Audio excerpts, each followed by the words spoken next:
I showed up at my very first Pride parade by accident. Let me tell you, that parade was no ordinary parade. My husband Jeff and I unexpectedly found ourselves at San Francisco Pride. We had traveled to California for a wedding, and as we wandered San Francisco's hilly streets, we stumbled upon an event unlike anything we'd ever experienced. People with brilliant rainbow hair walked on stilts. Young adults danced and moved their bodies uninhibitedly. Nancy Pelosi rode through the crowd in a convertible waving a pride flag. Faces covered in glitter glistened in the sun. But most notably, joy, pride, courage, radical acceptance, love, and connection saturated the atmosphere around us. It was glorious and magical, something truly extraordinary. I've attended Pride parades and events almost every year since. I don't just keep going because the reform movement has a long history of working for the full inclusion and affirmation of LGBTQ+ people in Jewish life and in larger society, or because I have dear friends, colleagues, and relatives who identify as gay, bisexual, and trans. I go because Pride feels like an alternative universe where people can be themselves, where people celebrate their identities proudly, despite the fact that some in the world hate them for those very identities. It is an alternate reality where love prevails. We know all too well that the world outside of Pride parades is all too often not a world where love prevails. Exactly 2 weeks ago, I stood before you in the wake of the horrifying murders of Sarah Milgram and Yaron Lashinsky. It pains me greatly to stand before you again this evening, less than a week after another violent anti-Semitic attack on Jews in this country. This past Sunday, Jews were brutally attacked and burned on the streets of Boulder. These Jews were targeted as they walked the streets in peace to call for the return of hostages held by Hamas. One of the 15 injured is a Holocaust survivor. Is this our reality now? I asked my husband. Is America truly a dangerous place to be a Jew? We don't know yet, he said. We just don't know yet.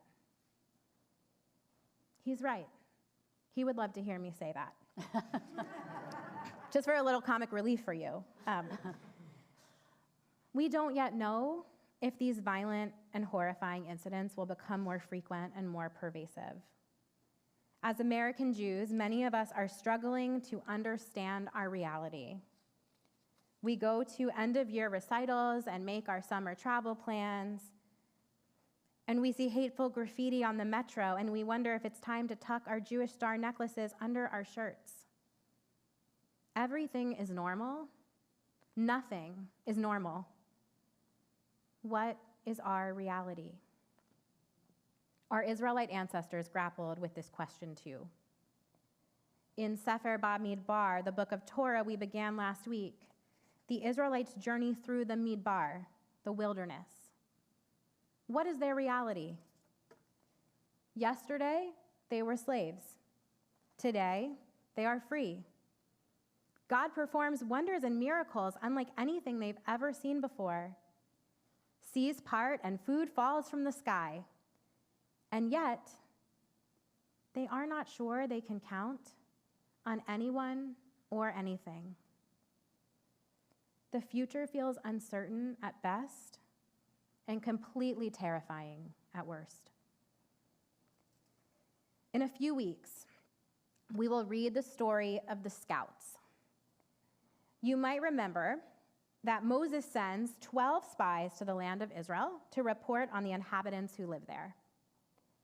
The scouts return with two markedly different accounts.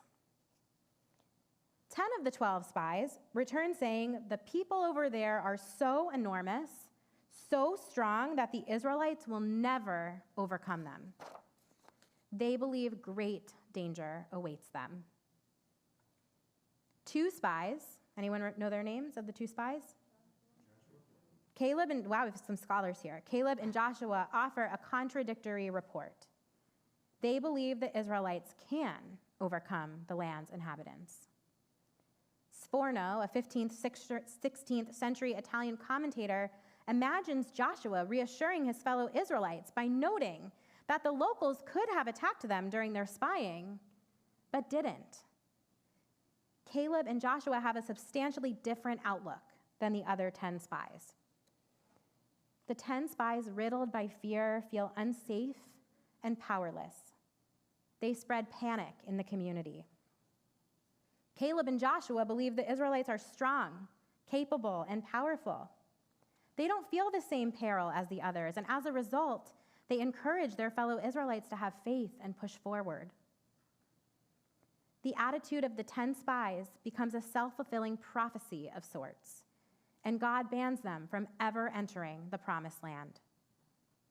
Joshua and Caleb will be the only Israelites from their generation to enter the land of milk and honey. I don't draw upon this story to suggest that if we believe everything will be okay, then everything will be okay. If only that were true. Rather, I share this story because it urges us to consider how our interpretation of events and the stories we tell ourselves shape our reality. How does our own understanding of our power or lack thereof impact our lives and the world around us? What will we do or not do as a result? If we view the world as a hateful, dangerous place, then that's what we will see above all else. In my own life, I can choose to focus on my non-Jewish friends and colleagues who haven't checked in on me in the last 2 weeks, let alone since October 7th.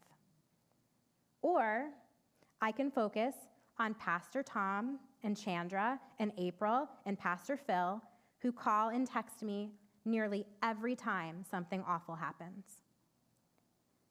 Fear and hopelessness can isolate us, close us off from the world and from all the beauty and kinship it has to offer.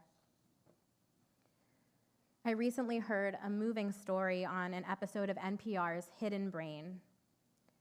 As part of his research on how beliefs shape reality, Dr. Jeremy Clifton of UPenn interviewed a Holocaust survivor named Sarah.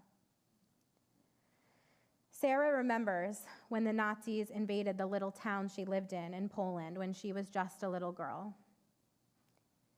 She recalls how the Nazis marched people down both sides of the street and shot all of the people on one side. She and her family stood on the side where people were shipped off to concentration camps. In December of 1944, Sarah was in Auschwitz. By this point, she had spent years in concentration camps, and most of her family had perished.